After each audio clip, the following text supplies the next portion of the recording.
Hi hello അസ്സലാമലൈക്കും welcome back to my channel.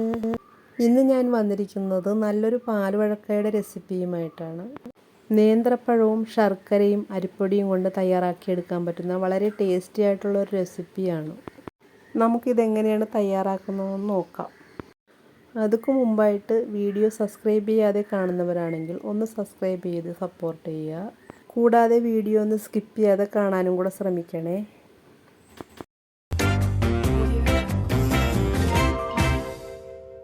അതിനായിട്ട് ആദ്യം നമുക്ക് ഈ ശർക്കരയൊന്ന് മെൽറ്റ് ചെയ്തെടുക്കാം. ഒരു 200 ഗ്രാം ശർക്കര എടുത്തിട്ടുണ്ട്. അത് നമുക്ക് ഈ പാത്രത്തിലേക്ക് ഇട്ട് കൊടുത്തതിന് ശേഷം കുറച്ച് വെള്ളം കൂടി ഒഴിച്ച് ഇതൊന്ന് മെൽറ്റ് ചെയ്തെടുക്കാം. ഇതിപ്പോൾ നന്നായിട്ട് തിളച്ച് ശർക്കരയൊക്കെ നന്നായി ഉരുകി കിട്ടിയിട്ടുണ്ട്. ഇനി നമുക്കിത് തണുക്കാനായിട്ട് മാറ്റി വെക്കാം. ഇനി നമുക്കൊരു കുക്കറിലേക്ക് 1/4 കപ്പ് കടലപ്പരിപ്പ് നന്നായി കഴുകിയതിന് ശേഷം 2-3 മണിക്കൂർ കുതിർത്തെടുത്തതാണ്. ഇത് നമുക്ക് ഈ കുക്കറിലേക്ക് ഇട്ട് കുറച്ച് വെള്ളവും കൂടി ഒഴിച്ചതിന് ശേഷം നമുക്കിതൊന്ന് കുക്ക് ചെയ്തെടുക്കാം. ഇനി ഇതൊരു വിസിൽ വരുന്നത് വരെ ഒന്ന് വേവിച്ചെടുക്കാം. ഒരു വിസിലിന് ശേഷം നമുക്ക് ഫ്ലെയിം ഓഫ് ചെയ്യാം. ഇനി ഒരു പാത്രത്തിലേക്ക് 1/4 കപ്പ് അരിപ്പൊടി ഇട്ട് കൊടുക്കാം. ഇനി ഇതിലേക്ക് കുറേശ്ശെ തിളച്ച വെള്ളം ഒഴിച്ചതിന് ശേഷം നന്നായിട്ട് മിക്സ് ചെയ്ത് ഇതൊന്ന് കുഴച്ചെടുക്കാം.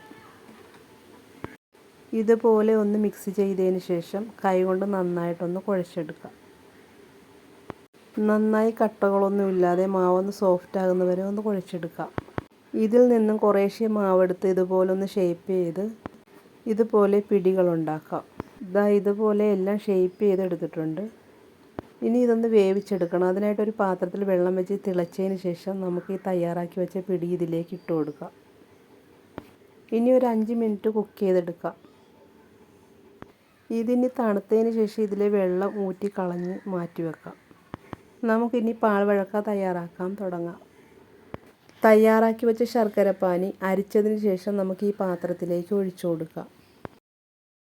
ശർക്കരപ്പാനി നന്നായിട്ട് ചൂടായി വന്നതിന് ശേഷം ഇതിലേക്ക് മീഡിയം സൈസിലുള്ള 2 നേന്ത്രപ്പഴം ചെറുതായി കട്ട് ചെയ്തതിന് ശേഷം നമുക്കിതിലേക്ക് ചേർത്ത് കൊടുക്കാം. നേന്ത്രപ്പഴം ചേർത്ത് നന്നായി തിളച്ചതിന് ശേഷം ഇതിലേക്ക് 1 കപ്പ് തേങ്ങാപ്പാൽ ഒഴിച്ചു കൊടുക്കാം. തേങ്ങാപ്പാൽ ഒഴിച്ച് നന്നായിട്ടൊന്ന് മിക്സ് ചെയ്യാം. തേങ്ങാപ്പാൽ ഒഴിച്ച് തിളച്ചതിന് ശേഷം ഇതിലേക്ക് 2 ടീസ്പൂൺ അരിപ്പൊടിയിലേക്ക് കുറച്ച് തേങ്ങാപ്പാൽ ചേർത്തതിന് ശേഷം നന്നായിട്ട് മിക്സ് ചെയ്ത് ഇതിലേക്ക് ഒഴിച്ചു കൊടുക്കുക. ഇനി ഇത് നന്നായിട്ട് മിക്സ് ചെയ്യാം. നമുക്ക് നേരത്തെ തയ്യാറാക്കി വെച്ച് പിടി ഇതിലേക്ക് ഇട്ട് കൊടുക്കാം. പിടിയും കൂടെ ചേർത്തതിന് ശേഷം ഇത് നന്നായിട്ട് ഇളക്കി കൊടുക്കാം. ഇനി ഇതിലേക്ക് നേരത്തെ വേവിച്ച് വെച്ചിരുന്ന പരിപ്പ് ഇതിലേക്ക് ചേർത്ത് കൊടുക്കാം. പരിപ്പും കൂടെ ചേർത്ത് നന്നായിട്ടൊന്ന് മിക്സ് ചെയ്യാം. മധുരം ഒന്ന് ബാലൻസ് ചെയ്യുക. ഒരു നുള്ളു ഉപ്പ് കൂടി ചേർത്ത് കൊടുക്കാം. ഇനി മീഡിയം ഫ്ലെയിമിലിട്ട് ഇതൊന്ന് ഇളക്കി കൊടുക്കാം. ഇതിനിപ്പോൾ നന്നായിട്ടൊന്ന് കുറുകി വന്നിട്ടുണ്ട്.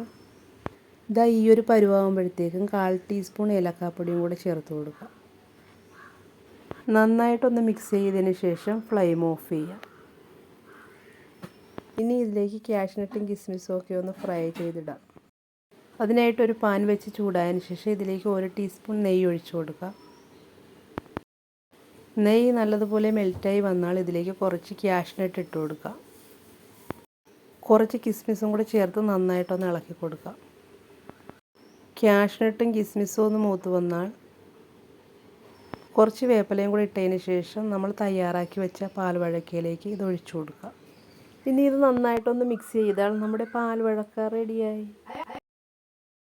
കാണുമ്പോൾ തന്നെ അറിയാം വളരെ ടേസ്റ്റി ആയിട്ടുള്ള ഒരു റെസിപ്പിയാണ്. ഇതുവരെ ഇതുപോലൊന്ന് ട്രൈ ചെയ്യാത്തവർ ഇതുപോലൊന്ന് ട്രൈ ചെയ്ത് നോക്കുക. പുതിയൊരു വീഡിയോ ആയിട്ട് വീണ്ടും കാണാം. Thank you for watching.